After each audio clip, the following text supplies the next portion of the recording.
Hello guys, welcome to 5th generation Hobby Shop and welcome to another unboxing and testing po. Meron po tayo ditong isang Walther PDP-4 Compact. This is Humarex brand po. Officially licensed by Walther. CO2 powered and chambered in 4.5mm steel ball. Bulitas po yung bala, ito yung magnet po. Yan. So ito po yung kanyang bala, 4.5mm po, steel ball.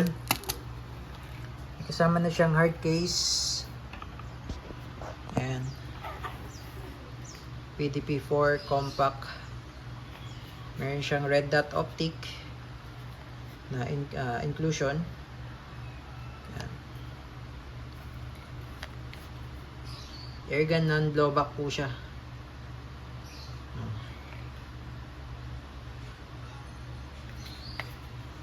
PDP-4 compact. And so, ito po ay non-blowback. Hindi na po ito kinakasa. Nandito sa ilalim yung kanyang safety.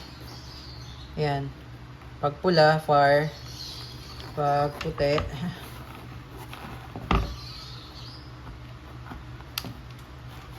safe. Ayan.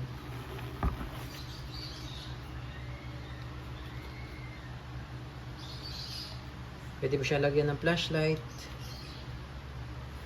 Ayan. So, bali, ito yung kanyang magazine. Ito yung mag-release. Ayan. Stick type siya na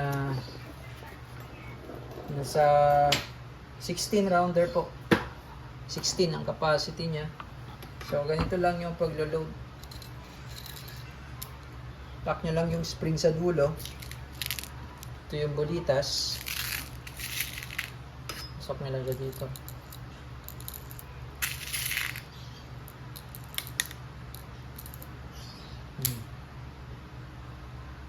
Tapos, yung sa CO2 naman po, yung pinaka-slot niya nandito.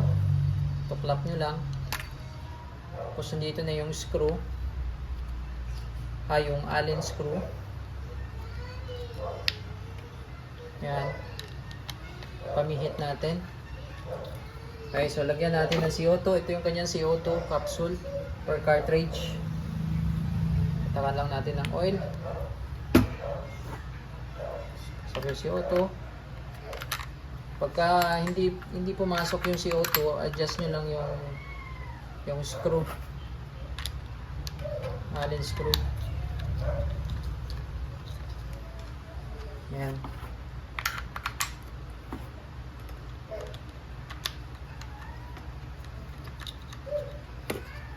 Higit.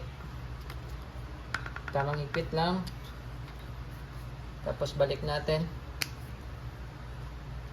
Yung paganyan. Yan. So, ayun. Then, insert mag. Yan. So, hindi na po siya kinakasa kasi non-blowback po ito eh. Hindi katulad ng mga blowback na kakasa mo siya, nagre-reciprocate yung slide. Ito hindi na. Kasi non-blowback siya. Okay. So, testing. Walther PDP-4 compact. Okay, testing po. PDP-4 with red dot optic. Testing po natin yung red dot optic nya. Ayan, firing. Okay, naka-zero na siya.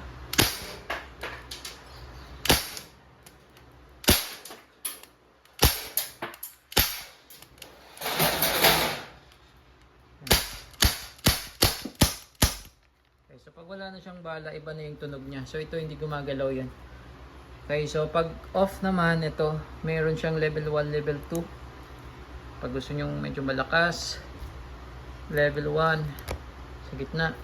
Tapos ito yung off. Ayan.